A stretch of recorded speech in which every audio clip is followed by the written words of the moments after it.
chorus.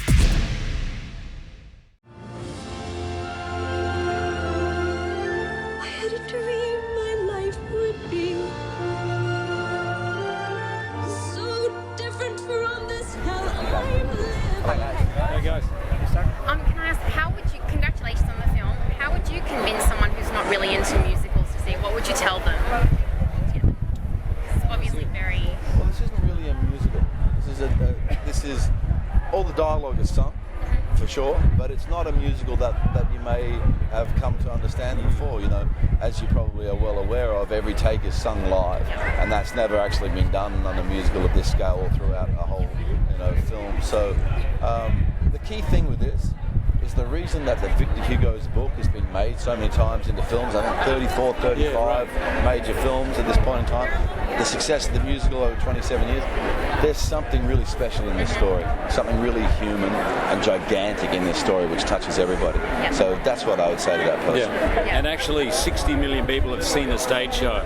And Cameron Mackintosh was saying, of all the musicals, this one attracts more people who never go to the theatre, or people who normally say, I won't go to a musical. The story is incredible. It's one of the great stories of all time. You don't usually break Les Mis down into songs, It was never like a series of hit songs. Right. It was just music that became standard straight away. Because people that love this, love it because it's one big, long, operatic breath, And that's what Tom Hooper's pulled up with the movie as well. Guys, I just want to ask you, is Tom Hooper's first musical, so I wonder how was the process of filming the film and what was the hardest part of that? The hardest part would be singing live. The discipline of that, It's easy to say, and of course, obviously, we've probably done a lot of it, but to sing as required for the schedule of a feature film, when you could be shooting 12 to 16 hours a day, you could be required to sing at 6 o'clock in the morning or 3 o'clock in the morning, and over and over again, as multiple shots are required for everything. So even though at the end of the day, he's still going to make his choice between one shot, the discipline and the stamina is probably the most difficult thing. Thank you guys. Thank you. A dream in time gone by. Hi. A group. Hello, group. Nice to meet you, sir. Hi. How are you liking Australia? Well, it's loving being back. I'm thinking it's over 30 years ago I first put on my first show in Australia here, so I've been here a lot. Which show was that? It was actually Oklahoma. It was at the Theatre Royal. It was the first one I actually was just there, which is where Les Miserables opened almost exactly 25 years ago. Wow, so it's kind of like all come full circle today. It is unbelievable, yes. What was your initial reaction to seeing the finished product? Well, I didn't really see it I didn't see the finished product completely with an audience till the opening night of London, because I've been working non-stop through it. So it's quite difficult to have a first reaction of seeing it all, because one's been in the editing suite and there all the way through the filming and the reworking. So it was 18 months of work, and you suddenly go, oh my God, we finished, or even if we haven't finished, we've got to stop. So it was immense relief, and particularly when one could hear the reaction of an audience. Here, we worked, Alain Boublil and Claude-Michel Schermerhorn, who wrote the show. The three of us worked, under Tom's direction to make it a movie rather than a film of a stage show. And, that we've been able to make it so cinematic, is thrilling for us. But what was really such an amazing surprise was that an audience are reacting to it almost like it's a theatre piece. Where in the previews all over the world we'll be getting applause at the end of certain numbers and an immense emotional rush at the end of the film like we do in the theatre. I just want to ask, with all your experience, what advice did you give all the actors when they arrived the first time to the set?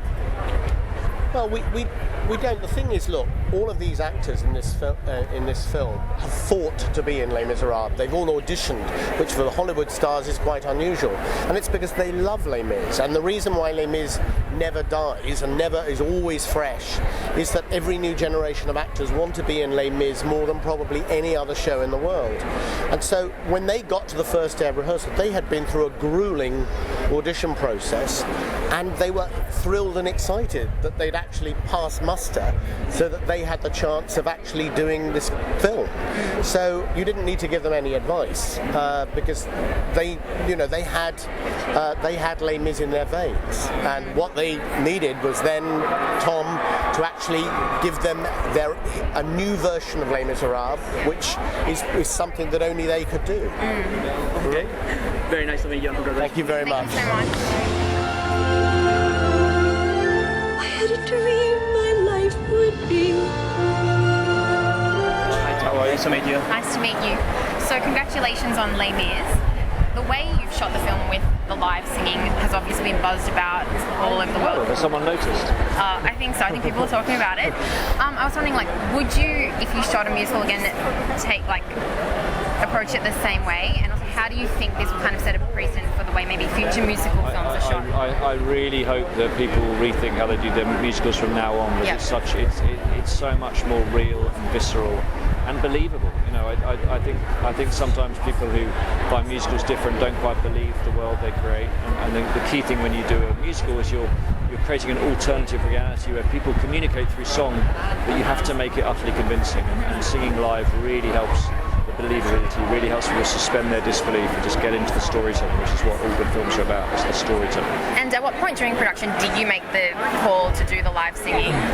Way before I started. In fact, I made it a condition of directing it that I could do it live. Yeah, oh, it's amazing. Well, it's your first musical, Tom, after the highly successful Mackintosh speech. So I wonder how was this transition from that movie to this one? Well, I was doing a film about a guy who couldn't speak, and now I'm doing a film about a load of people who are not allowed to speak because they're singing. So I've clearly got some issue with speaking. Maybe my next film they could just do it. It could just be a normal dialogue film. They seem very different, but I suppose at the centre of both, there is a kind of celebration of the importance of the human voice and the power of the human voice and the transformative power of what the human voice can do. And so maybe that's the linking theme between both films. As a director, how you handle to have so many huge stars singing your songs? How you prepare them? I've made them work hard, and they all prepared for at least 6 months before rehearsal. Then we had 9 weeks of rehearsal, and they were so vocally fit by the time we got to shooting that having sung all week, they would then go around to Russell's house and they would sing till 4 in the morning. Their stamina was that good. Thanks so much for your time. Thank you so much. Ask you